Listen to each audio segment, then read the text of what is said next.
The UES Valiant dropped out of hyperspace at the edge of the Zelian system and immediately went into stealth mode. Captain Jake Morrison stood on the bridge studying the tactical display that showed the horror unfolding around Zelian Prime. 12. Vorthak battlecruisers orbited the planet like vultures, their massive hulls blocking out sections of sunlight from the world below. Dozens of smaller ships moved between the surface and the fleet, carrying captured Kalari to the slave holds. The systematic nature of the operation made Jake's blood boil.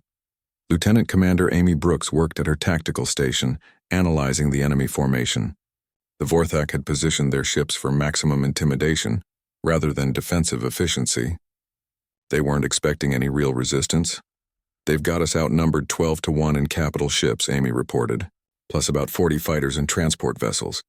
Standard Vorthak battle formation designed to terrorize civilian populations. Jake studied the enemy positions and began forming a plan. The Vorthak were confident, maybe too confident. They had spread their ships out to cover more of the planet's surface, which meant they couldn't support each other effectively in a real fight. "Where's their command ship?" Jake asked. Amy highlighted the largest vessel in the formation. "That's Warlord Thrakus commanding from the heavy cruiser Subjugator.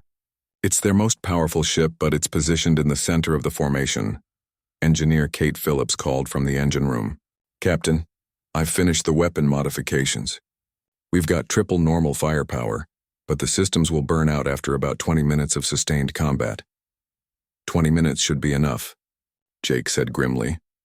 Dr. Sam Rodriguez was monitoring Kalari communications from the planet's surface. The reports coming up were heartbreaking. Vorthak ground forces were systematically destroying Kalari cities and capturing anyone they found alive.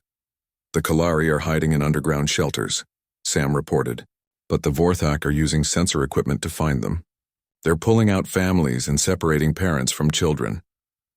Communications specialist Tony Garcia intercepted Vorthak military chatter and translated the alien conversations. What he heard made everyone on the bridge angry. "The Vorthak commanders are discussing which Kalari will bring the best prices at slave markets," Tony said. "They're treating intelligent beings like livestock." Jake had heard enough. The Vorthak weren't just invaders, they were parasites feeding on peaceful civilizations. It was time to show them what happened when they picked on someone under human protection. "Take us into the asteroid belt," Jake ordered. "We're going to give these aliens a lesson in human warfare." The Valiant moved silently through the debris field that surrounded Zelian Prime. The asteroid belt was thick with space rocks, ranging from pebbles to chunks the size of small moons. It was the perfect place for an ambush. Kate had spent the last hour rigging mining charges throughout the belt. The explosives were designed to break up asteroids for easier processing, but in Kate's hands they became weapons of mass destruction. Security Chief Paul Henderson was in the cargo bay with his Marine squad, preparing for boarding actions. They had studied Vorthak ship layouts and identified weaknesses in their internal security systems. "Remember, these aliens rely on fear and intimidation," Paul told his Marines. "They've never fought an enemy that gets more dangerous when threatened. Use that against them."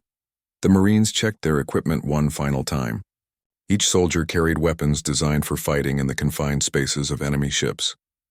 Magnetic boots for zero-gravity combat, plasma rifles for penetrating alien armor, and close combat weapons for silent kills.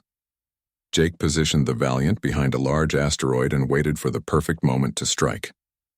The Vorthak fleet was spread out across the system, with individual ships focused on their own areas of operation. They weren't watching for threats from the asteroid belt. "All stations report ready," Amy announced. Jake took a deep breath and gave the order that would change everything. "Execute Operation Deathworld."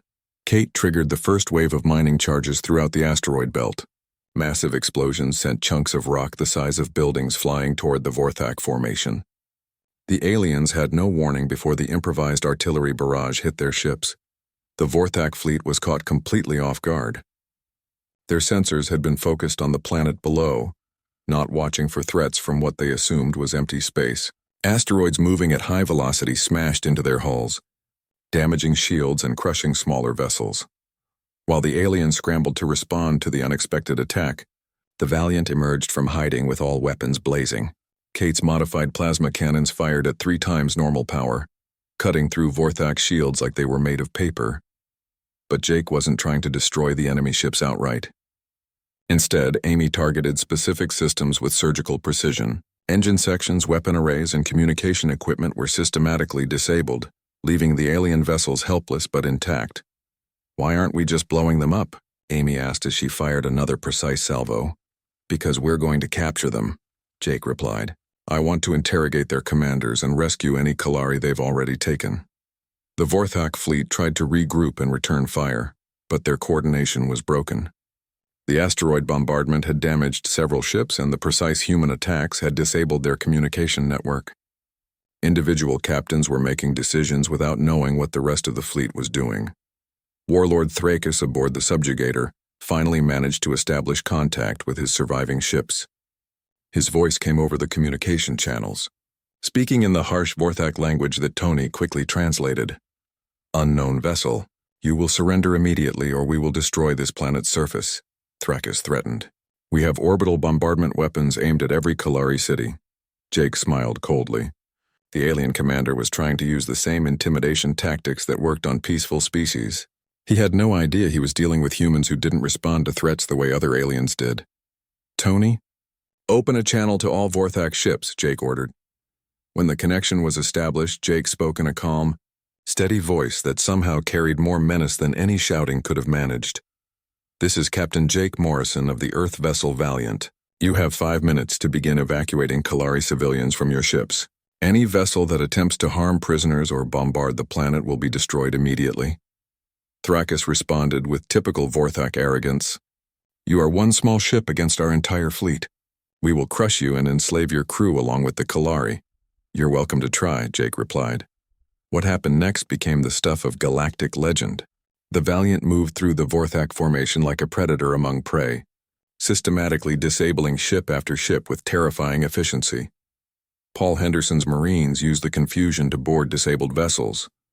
They moved through enemy ships like deadly ghosts, using their superior training and equipment to overwhelm Vorthak defenders.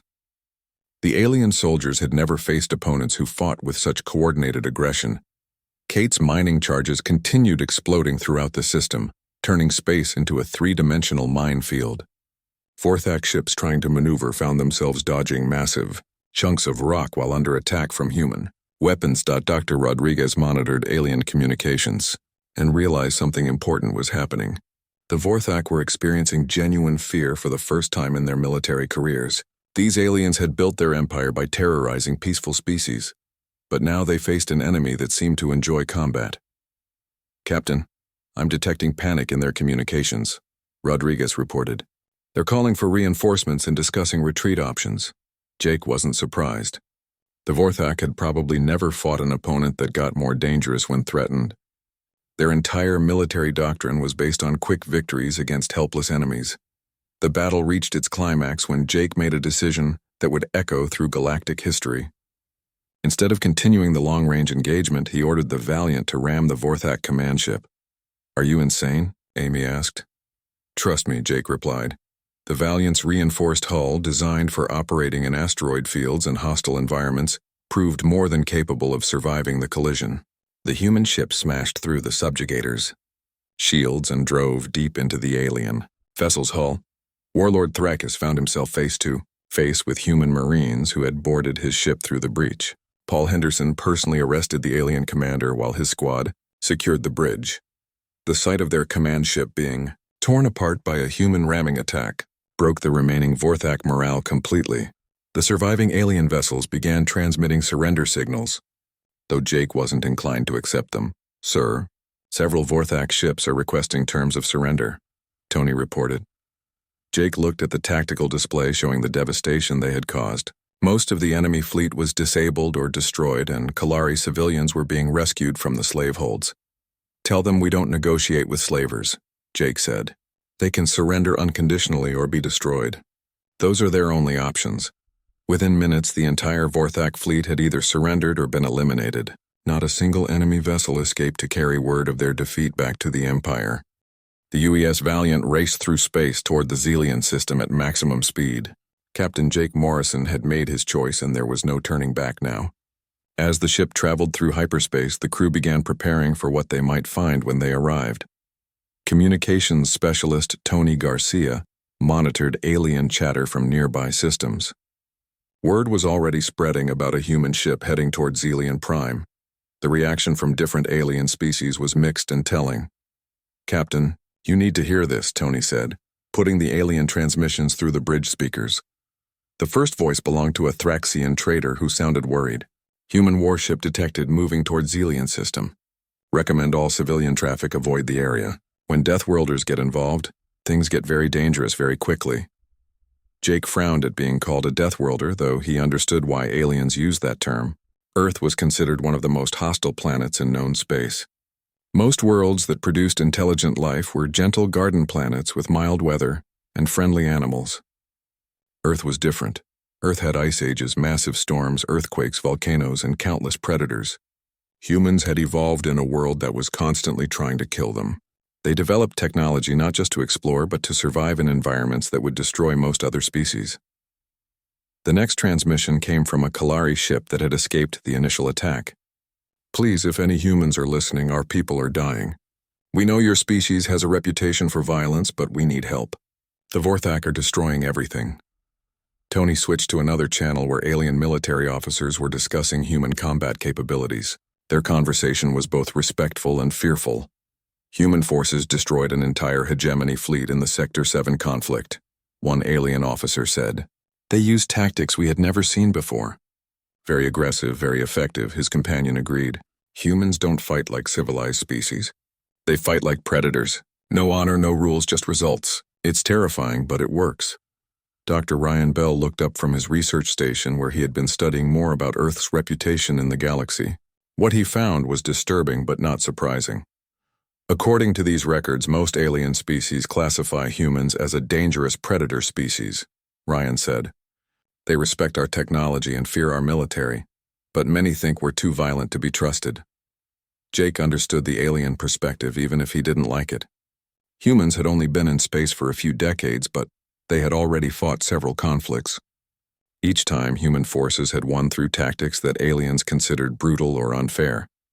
The problem was that humans defined fair differently than most aliens. Where other species saw honorable combat with rules and limitations, humans saw survival at any cost. They would use any advantage, any weapon, any strategy that would keep their people alive. Engineer Kate Phillips was in the engine room making modifications to the ship's systems. She knew they would likely face combat when they reached Zelian Prime, and the Valiant needed to be ready for anything. Kate pulled up the ship's weapon specifications and shook her head. By galactic standards, even a human exploration ship was heavily armed.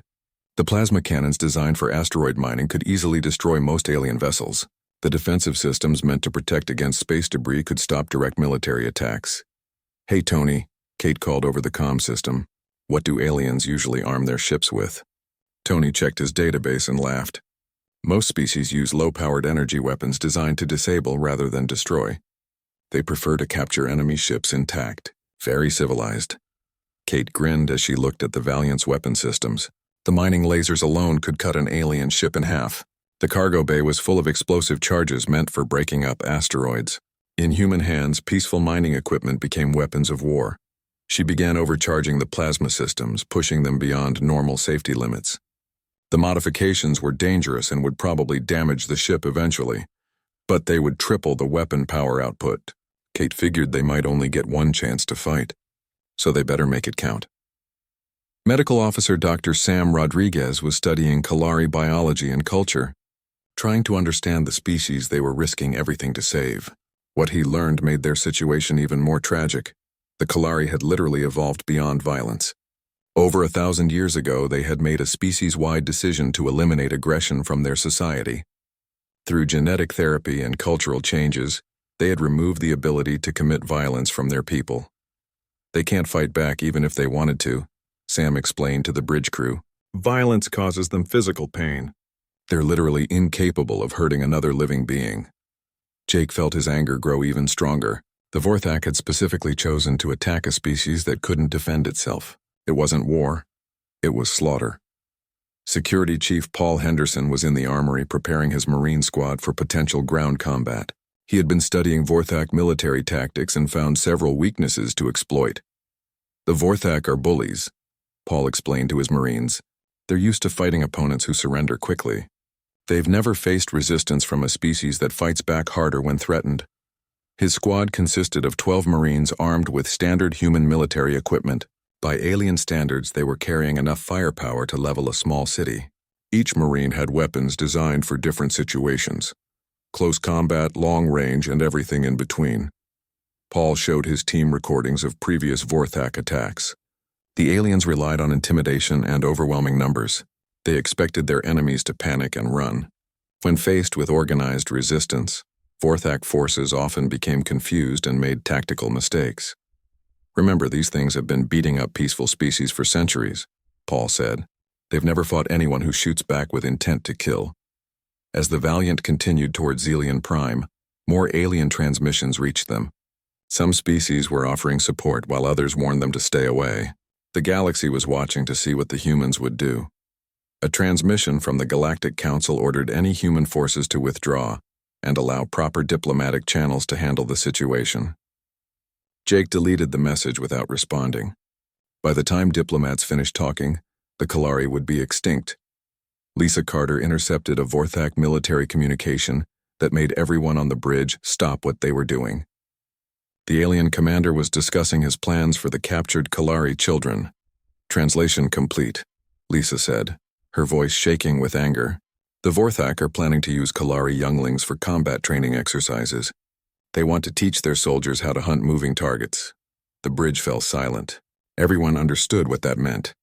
The Vorthak weren't just taking slaves. They were planning to use children as living targets for their troops to practice killing. Jake felt something cold and dangerous settle in his chest. The alien bastards weren't just invaders, they were monsters who enjoyed causing suffering. They had made a fatal mistake by threatening children in front of humans. "Kate, how are those weapon modifications coming?" Jake asked. "Almost finished, Captain," Kate replied over the comm. "I've tripled our firepower, but the systems won't last long at these levels." "They'll last long enough," Jake said grimly.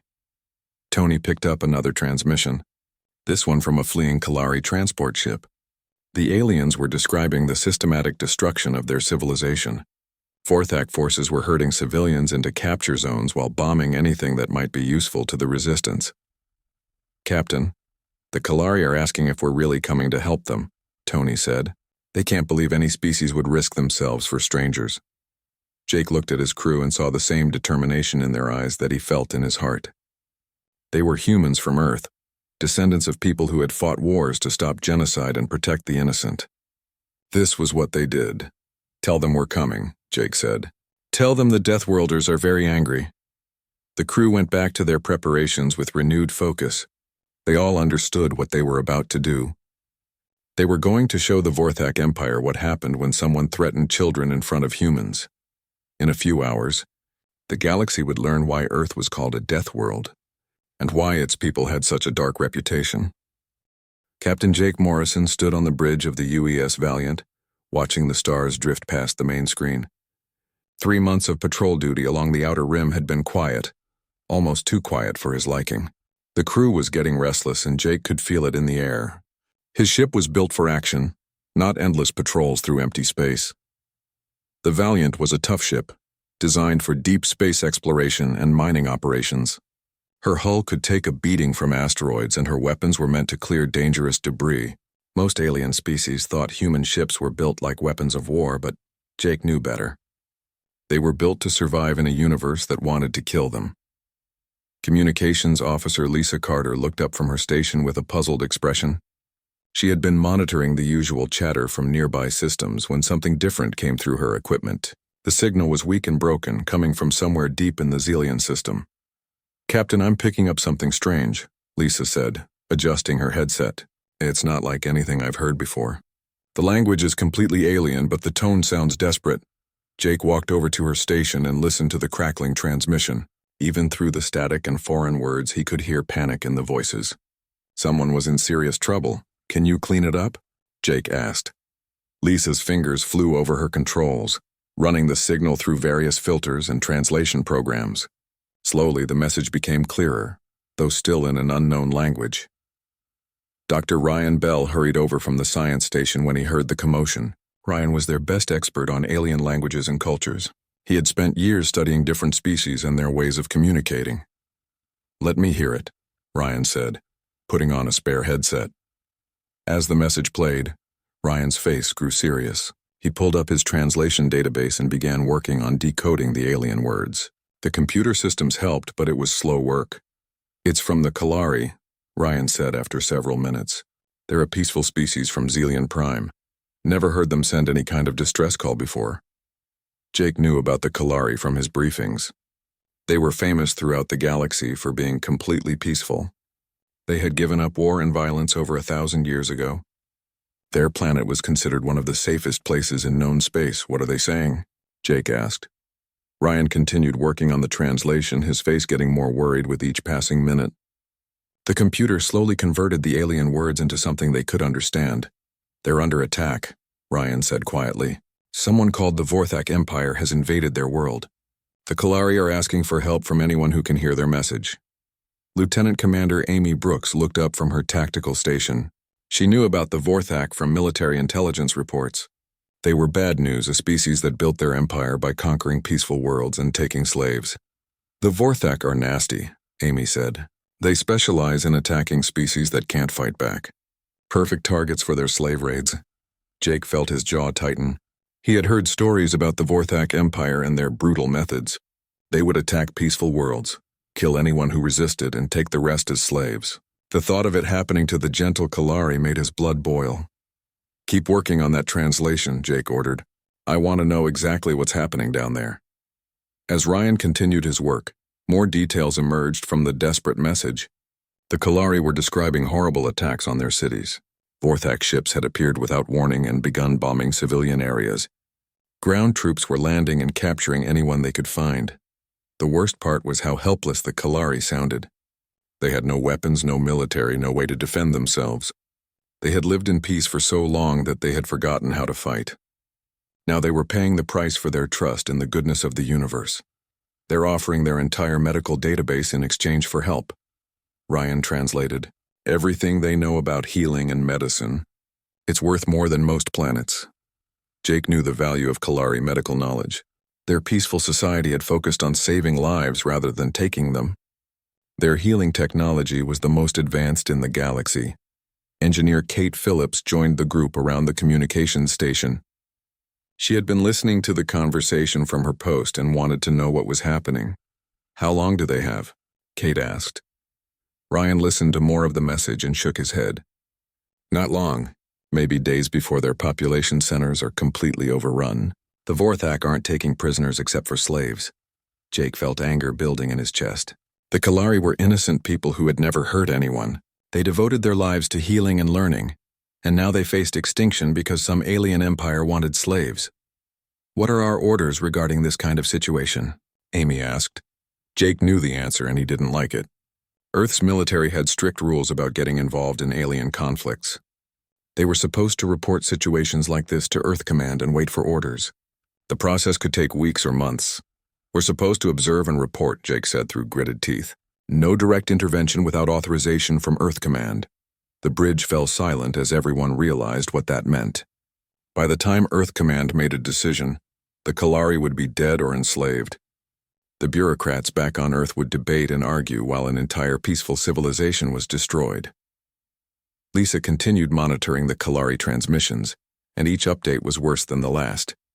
Vorthak forces were moving fast, capturing major cities and rounding up civilians. The aliens were being systematic about their conquest, making sure no Kalari escaped. "Captain," Lisa said quietly, "I'm intercepting Vorthak communications too. They're discussing which Kalari will make the best slaves. They're talking about using children for target practice." Jake's hands clenched into fists. The image of alien soldiers using innocent children as targets filled him with rage. These weren't soldiers fighting soldiers. This was butchery of helpless civilians. Dr. Sam Rodriguez, their medical officer, had been listening from his nearby station. "The Kalari physiology makes them perfect slaves," he said grimly. "They're strong but gentle, smart but not aggressive. The Vorthak probably see them as valuable property." Jake stared at the main screen showing the stars ahead. Somewhere in those stars, innocent people were dying while he followed regulations. Every minute he waited meant more Kalari lives lost. The crew watched their captain, waiting to see what he would decide. They all knew the regulations, but they also knew what kind of man Jake Morrison was. He had never been the type to stand by while others suffered. "Plot a course for Zelian Prime," Jake said finally. "Maximum speed." Amy looked surprised. "Sir, that's direct violation of our non-interference protocols." Jake turned to face his crew. "Then we'll deal with the consequences later.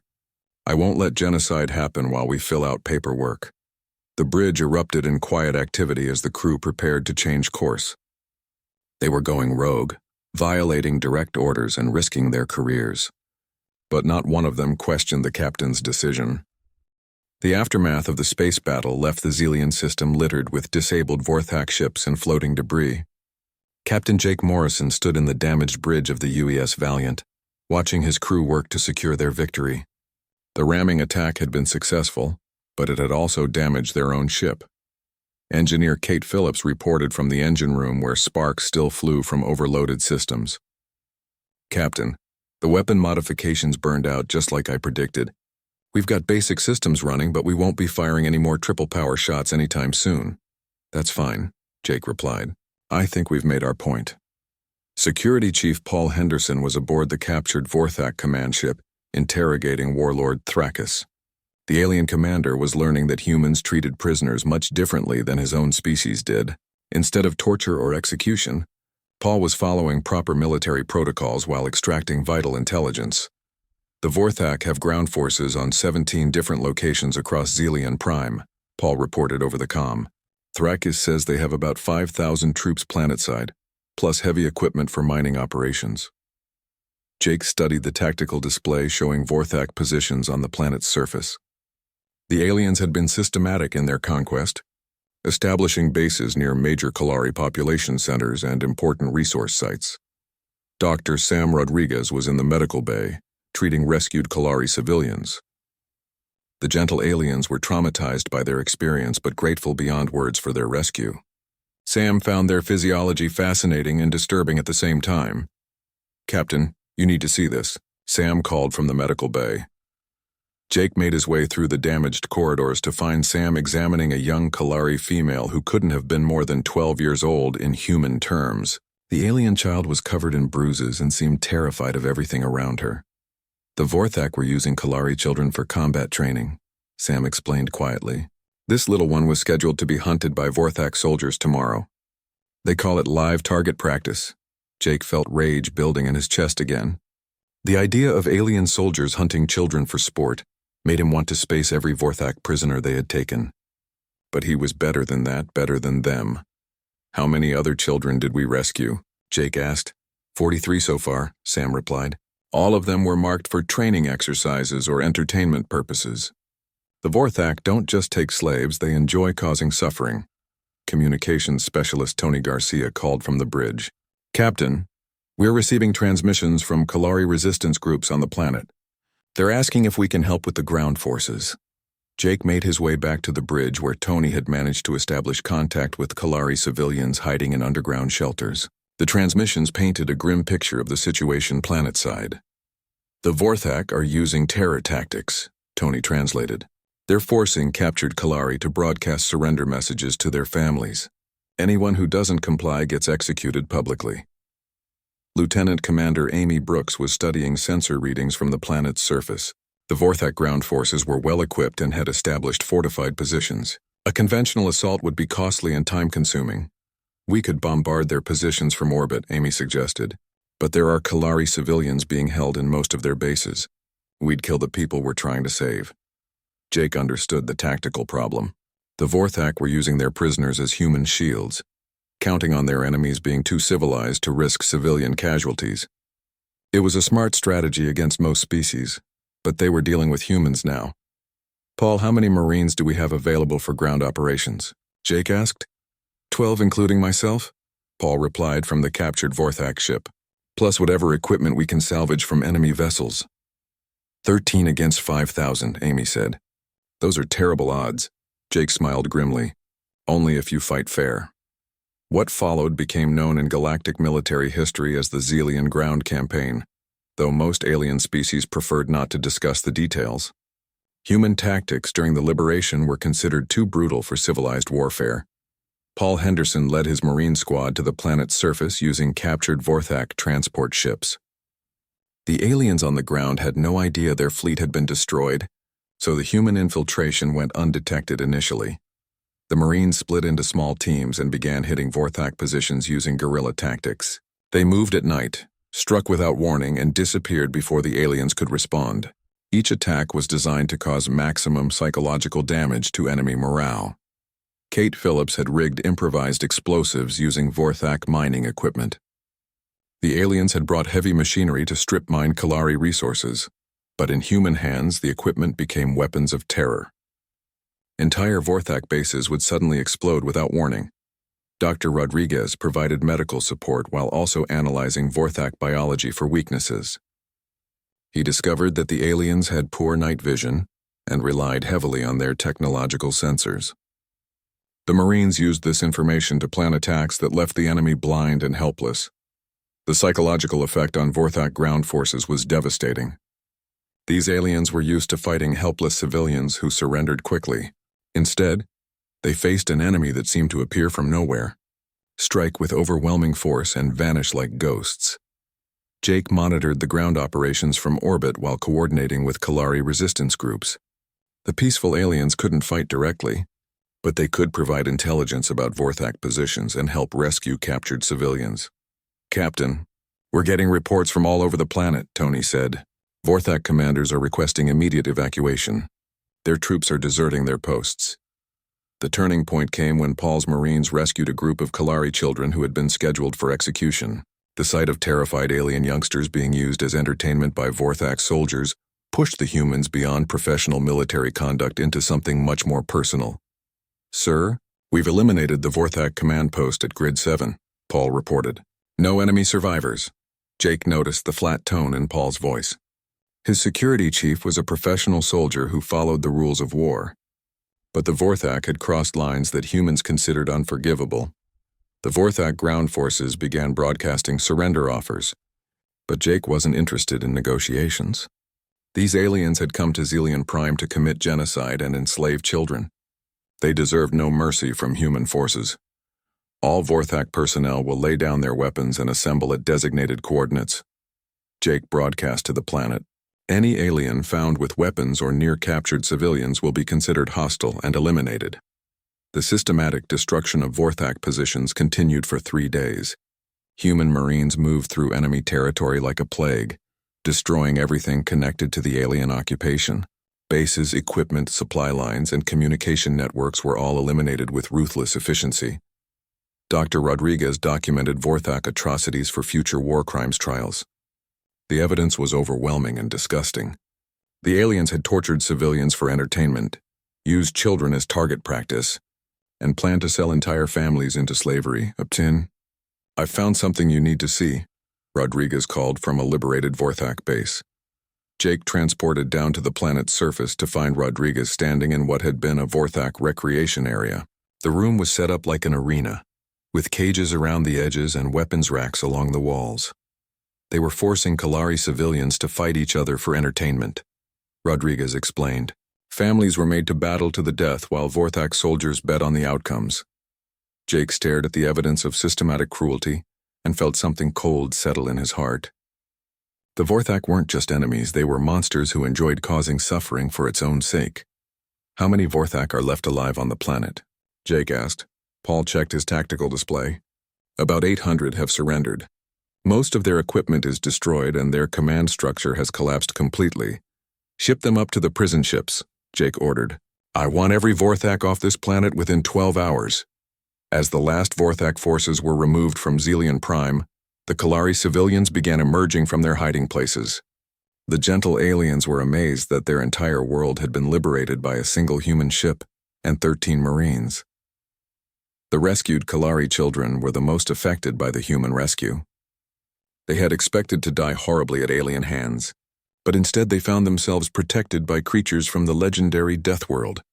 "Captain," Sam called from the medical bay, "the Kalari want to know why humans risked everything to save people they had never met." Jake thought about the question for a moment. The answer was simple but would probably confuse most alien species. Tell them it's what humans do, Jake replied. We protect those who can't protect themselves. The liberation of Zelion Prime was complete, but Jake knew the real consequences were just beginning. Word of the human victory would spread throughout the galaxy, and everyone would want to know what the Deathworlders would do next. 3 weeks after the liberation of Zelion Prime, the UES Valiant sat in orbit around the peaceful world, while repairs continued on both the ship and the planet below. Captain Jake Morrison stood in his ready room reading reports that would change the course of galactic history. The news of humanity's intervention had spread across known space, faster than anyone expected. Every alien civilization was talking about the Deathworlders who had destroyed an entire Vorthak fleet to save a species they barely knew. Communications. Specialist Tony Garcia entered the ready room carrying a data pad filled with incoming messages. Captain, we're receiving diplomatic communications from over 40 different species. Everyone wants to know what Earth's intentions are. Jake scrolled through the messages and found reactions ranging from gratitude to terror. Some peaceful species were offering alliance agreements, while militaristic empires were making subtle threats about human expansion. Dr. Ryan Bell had been working with Kalari scientists to establish formal diplomatic protocols. The grateful aliens were eager to share their advanced medical technology with humanity as payment for their rescue. The Kalari medical database is incredible, Ryan reported. They have treatments for diseases that have plagued Earth for centuries. Cancer, genetic disorders, even aging itself can be significantly slowed with their techniques. Jake knew the value of what the Kalari were offering. Their peaceful society had spent over 1,000 years perfecting the art of healing, rather than destroying. The medical advances could extend human lifespans by decades and eliminate countless sources of suffering. Engineer Kate Phillips was in the cargo bay examining captured Vorthak technology. The alien equipment was built for conquest and intimidation, but Kate saw potential for more constructive uses. Their mining equipment is actually pretty advanced, Kate explained.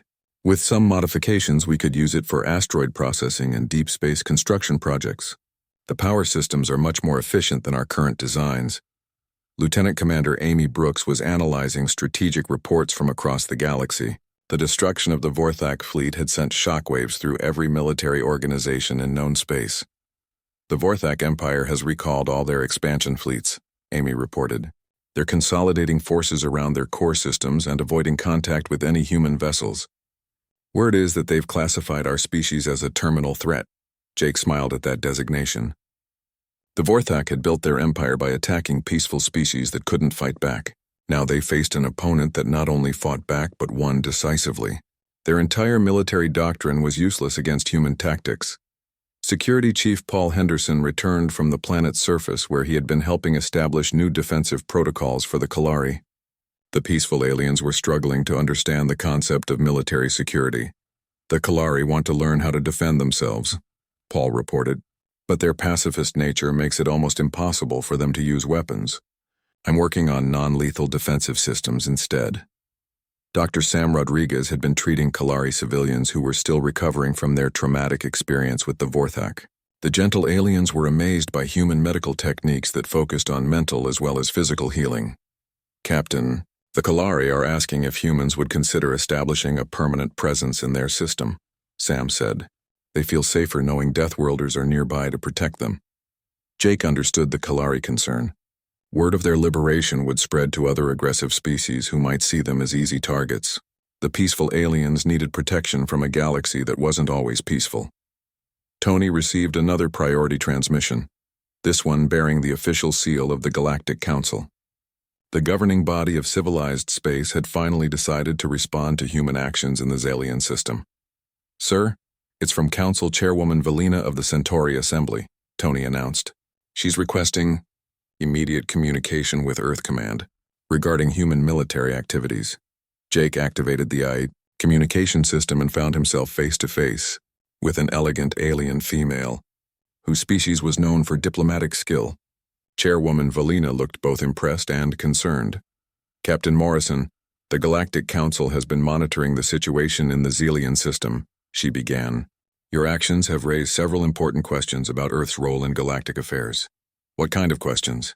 Jake asked. The kind that require official answers from your government, Valina replied. The Council is prepared to offer Earth full membership in our organization, along with the responsibilities that come with such status. Jake understood what she was really saying. The galaxy's governing body had decided that humans were too dangerous to ignore and too useful to alienate. They wanted Earth as an ally rather than an enemy. What kind of responsibilities? Jake asked. Valina smiled, though it looked somewhat forced. The kind that involve protecting peaceful species from aggressive empires. The galaxy needs a military force capable of deterring species like the Vorthak. Jake almost laughed.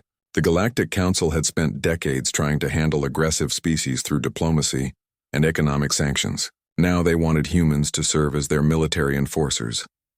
I'll forward your message to Earth Command, Jake replied diplomatically. After ending the communication, Jake realized that humanity's reputation as Deathworlders had become both a blessing and a burden. Other species expected humans to be their protectors, but they also feared what might happen if human aggression was ever turned against them. Kate called from the engineering section with news about long-term repairs. Captain, the Kalari have offered to help upgrade our ship's systems. Their technology is focused on preservation and efficiency, rather than destruction. The idea of combining human military engineering with Kalari peaceful technology was intriguing. Jake could imagine ships that were both more powerful and more humane, capable of defending the innocent without becoming tools of conquest. Paul received a transmission from another human vessel that was approaching the Zelian system.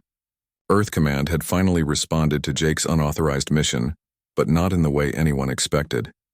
Sir, the UES Guardian is requesting permission to enter the system, Paul announced. They're carrying new orders from Earth Command. Jake watched as the larger human vessel dropped out of hyperspace and approached Zelian Prime. The Guardian was a proper military ship. Unlike the converted mining vessel that had started this whole situation, Admiral Rebecca Stone appeared on the main screen, her expression serious but not angry. Jake had served under Stone before and knew she was a practical officer who cared more about results than regulations. Captain Morrison, you've caused quite a stir back on Earth, Admiral Stone said. The politicians don't know whether to court-martial you or promote you. What did they decide? Jake asked. Stone smiled. Both, actually. You're being promoted to Commodore and given command of a new task force. Your mission is to establish formal diplomatic relations with the Kalari and investigate other situations where human intervention might be necessary. Jake felt surprise and satisfaction in equal measure. Instead of being punished for violating orders, he was being rewarded for showing initiative. Earth Command had decided to embrace humanity's role as galactic protectors. The Vorthak prisoners will be transferred to Earth for war crimes trials, Stone continued. Their treatment of civilians violates every civilized standard in the galaxy. We want to make sure everyone understands that humanity takes these things seriously. Over the following days, Jake worked with Admiral Stone to establish permanent diplomatic and military ties between Earth and the Kalari. The peaceful aliens offered their homeworld as a base for human operations in the sector. The Kalari children who had been rescued from Vorthak custody were slowly recovering from their trauma. They had formed a special bond with the human Marines who saved them, calling them guardian angels from the Death Star. Dr. Rodriguez found the children's reaction fascinating. They're not afraid of us even though they know we're from a death world. They see human violence as protective rather than threatening. Jake understood the distinction. Humans were capable of terrible violence, but they directed that violence against those who threatened the innocent. The Kalari children felt safe with their human protectors because they knew the Deathworlders would never hurt them. As the task force prepared to leave Zelian Prime, Jake received a final message from the Kalari government.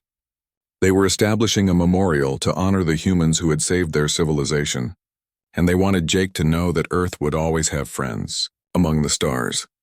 The UES Valiant departed. Zelian Prime is part of a growing human fleet dedicated to protecting peaceful species throughout the galaxy. Jake looked back at the world they had saved and felt pride in what his crew had accomplished. They had answered a desperate call for help and shown the galaxy that humans were more than just dangerous Deathworlders. They were protectors who would risk everything to defend those who couldn't defend themselves. The Vorthak Empire would never again attack a peaceful world without wondering if humans might be watching. Other aggressive species had taken note of humanity's response and were reconsidering their own expansion plans.